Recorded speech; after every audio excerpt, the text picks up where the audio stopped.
नमस्कार मित्रांनो, मी आहे प्रवीण राठोड आणि तुम्ही पाहता आमचा YouTube channel tech Marathi expert. आजच्या व्हिडिओमध्ये आपण विहीर अनुदान योजना 2024 संदर्भात संपूर्ण माहिती बघणार आहोत। यामध्ये तुम्हाला 4 लाख रुपये अनुदान मिळणारे अर्ज सुरू झालेले आहेत। अर्जासाठी कागदपत्रे कोणते लागतील आणि अर्ज कुठे करायचा याची संपूर्ण माहिती आजच्या व्हिडिओमध्ये आपण बघूया। तर चला व्हिडिओ स्टार्ट करूया, संपूर्ण माहिती बघूया। तर मित्रांनो, बघितलं तर महात्मा गांधी राष्ट्रीय रोजगार हमी योजनेअंतर्गत 4 लाख रुपये तुम्हाला या ठिकाणी विहीर सिंचनासाठी उपलब्ध करून दिले जाणारे राज्य सरकार आणि केंद्र सरकारमार्फत। त्यासाठी तुम्हाला वैयक्तिक लाभांचं सिंचन विहिरीसाठी तुम्हाला अर्ज करावा लागणार आहे। यासाठी बघितलं तर यामध्ये तुम्हाला नाव टाकायचं आहे, राहणार टाकायचं आहे, तालुका टाकायचा आहे, जिल्हा टाकायचा आहे। महात्मा गांधी राष्ट्रीय रोजगार हमी योजनेअंतर्गत सिंचन सुविधेसाठी वैयक्तिक लाभांच्या सिंचन विहिरीसाठी अर्ज सादर करीत आहेत।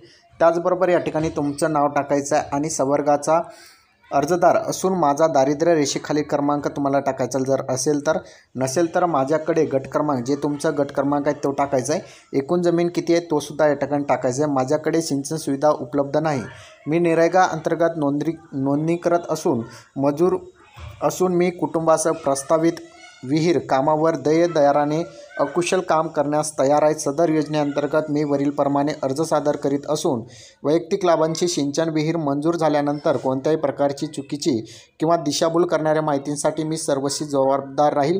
शासनाचा झालेला सर्व खर्च मी अदा करेल। या ठिकाणी हा संपूर्ण फॉर्म भरायचा आहे। त्या ठिकाणी या ठिकाणी तुमचं नाव आणि सिग्नेचर करायची आहे।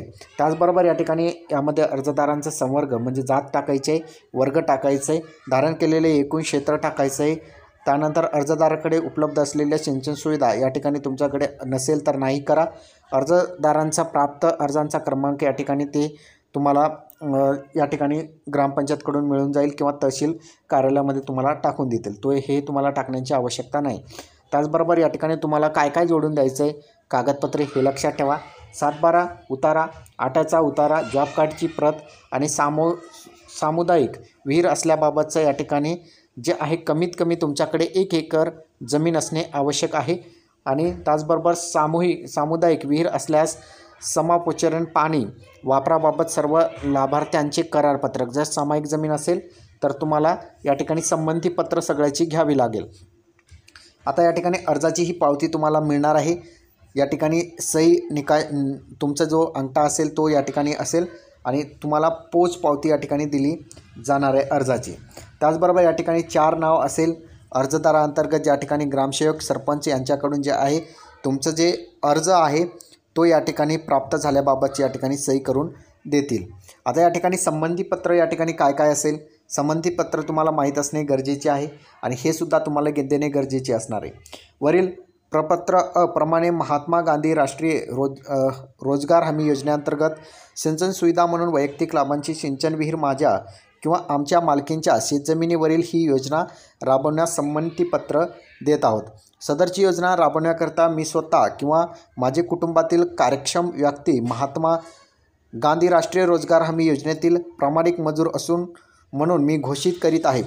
या योजनेकरिता होणारी सर्व कामे प्रामुख्याने पूर्ण करण्याची जबाबदारी माझी आणि जॉब कार्ड धारक मंजुराकडून करून घेण्याची जबाबदारी ही माझी राहणार आहे।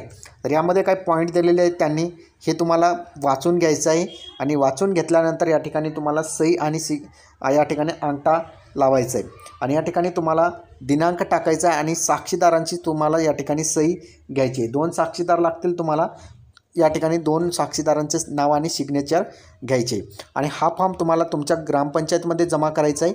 ग्रामपंचायतवाले जे आहेत पंचायत समितीमध्ये हा फॉर्म जमा करतील आणि त्यानंतर जे आहे तुमचं जे आहे महात्मा गांधी राष्ट्रीय रोजगार हमी योजनेअंतर्गत तुम्हाला वैयक्तिक विहीर जे आहे मंजूर करण्यात येतील। सर्वात अगोदर एक अट लक्षात ठेवायची, कोणत्याही अधिकाऱ्याला तुम्हाला विहीर मंजुरीसाठी पैसा द्यायचा नाही आहे, कारण की केंद्र आणि राज्य सरकारमार्फत ज्या योजना चालवल्या जातात त्यामध्ये तुम्हाला कुठेही उल्लेख केलेला नसतो की विहीर मंजुरीसाठी पैसे द्या किंवा हे कागदपत्रे काढण्यासाठी पैसे द्या। तर तुम्हाला विहीर मंजुरीसाठी कोणत्याही अधिकाऱ्याला किंवा ग्रामपंचायतमध्ये तुम्हाला पैसे द्यायचे नाही।